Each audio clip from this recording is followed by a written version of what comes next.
Baiklah, saya akan melanjutkan sharing saya tentang perjalanan panggilanku di Rumah Belas Kasih, bagian yang ke-9, yang saya beri judul Ujian dari Para Sahabat. Keberadaanku di luar memang tidak membuat para sahabatku tenang. Mereka tidak ingin aku keluar. Dan salah satu yang diusahakan mereka ialah supaya aku kembali ke biara. Bermacam-macam anggapan mereka yang dapat disimpulkan menjadi satu, ialah aku sedang menyimpang dan salah jalan, karena itu harus kembali. Sulit untuk mereka percayai bahwa orang seperti aku benar-benar mendapat inspirasi dari Tuhan untuk memulai jalan baru. Yang pasti bagi mereka, aku sedang tergoda oleh suatu pemikiran sesat. Seorang sahabatku mengatakan bahwa aku perlu belajar menerima kekurangan teman-teman sebiaraku dengan besar hati. Dimanapun ada kekurangan, katanya. Banyak lagi nasihat yang dia berikan dan aku menampung semuanya meskipun kadang telinga terasa panas juga. Sahabatku yang paling dekat denganku selama ini mengerti aku dengan baik. Dialah Romo Haryawan Aji Ordo Karmel. Ia mengatakan padaku, coba pikirkan lagi baik-baik, suster. Pikirkan untuk ke depannya. Kita ini bukan hanya manusia rohani saja, tetapi juga jasmani yang nanti bisa sakit dan menjadi tua. Lah, kalau nanti suster sakit, siapa yang merawat? Kalau nanti tua, siapa yang menjaga dan membantu? Pikirkan itu. Selama masih sehat dan muda, itu mungkin tidak masalah. Sementara di biara ada saudari dan saudara kita yang akan merawat dan menjaga kita kalau kita sakit dan tua. Kalau tidak mau kembali ke biara di Singkawang, di Fatima, ada para suster yang menghayati cara hidup mirip dengan yang suster inginkan. Sedih dan panas hati rasanya mendengar semuanya ini. Kalau orang lain yang mengatakannya, mungkin aku tidak terlalu peduli. Tetapi dia yang kuharapkan paling mengerti aku, ternyata seperti itu. 1 minggu aku merenungkannya, dan sesudah lewat 1 minggu, aku menjawabnya lewat email. Demikian. Merenungkan kata-katamu lewat telepon waktu itu, saya teringat akan Petrus dan para rasul. Ketika mereka dipanggil Yesus, mereka segera pergi tanpa banyak tanya mengenai bagaimana nantinya, seperti misalnya Petrus. Ia tidak bertanya pada Yesus, bagaimana dengan istriku dan anakku? Tidak, ia langsung berangkat. Meskipun mungkin ia tidak mengerti makna panggilan itu.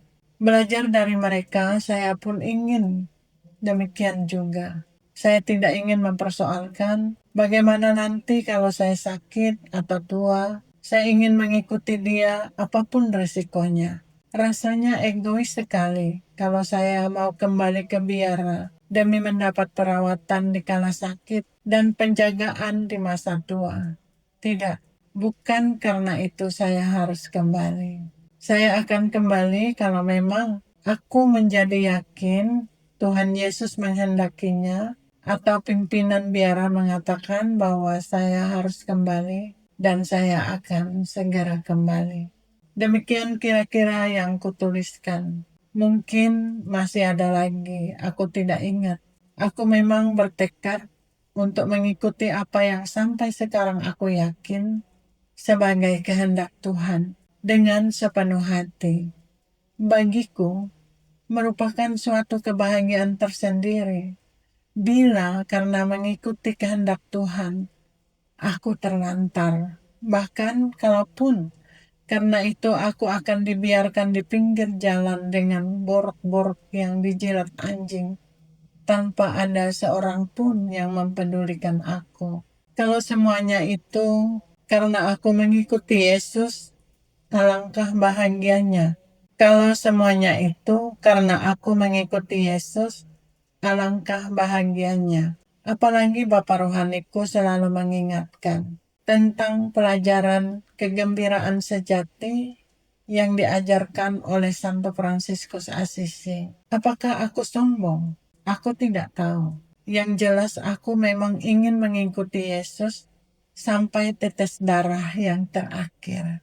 Aku mengatakan kepada Pater Provinsial Kapusin, kesengsaraan dan penderitaan tidak akan membuat saya kembali ke biara. Yang akan membuat saya kembali adalah jika cara hidup ini yang baru saya mulai membuat saya semakin jauh dari Tuhan, maka saya akan kembali ke biara. Sahabat sejak masa kecilku, Pastor Maximilian OFMK, mencoba mengerti aku. Ia akhirnya memutuskan untuk liburan ke Pontianak, biar bisa berjumpa dan berbicara langsung denganku. Ia mendesakku untuk minta perlindungan dari uskup. Semuanya selalu berkisar pada kenyamanan dan keamananku. Setelah beberapa hari, aku mendapat jawaban dari Romo Hari lewat email. Singkat sekali. Demikian. Saya setuju sekali dengan apa yang suster katakan. Saya hanya menguji suster untuk melihat kesungguhan suster dalam hal ini. Dan sekarang saya tahu suster sudah teguh dalam hati. Malam ini aku akan masuk retret. Hampir jam 5 tadi aku tiba di Biara Karmel Batu Malang. Diantar oleh Ria keponakanku dengan motor. Dia sampai menyewa motor untuk mengantarkan aku. Kami tiba langsung masuk kapel karena semua berada di kapel sedang ibadat sore dan salve. Salah satu bentuk penghormatan kepada sakramen Maha Kudus. Banyak sekali para biarawan-biarawati yang ikut. Mereka menyambut kami dengan ramah, penuh dengan gurauan yang segar, membuat aku tertawa segar juga. Kami masih sempat diantar ke Biara Flos Karmeli untuk bertemu para suster di sana. Sekalian minta doa untuk retretku dan mengantarkan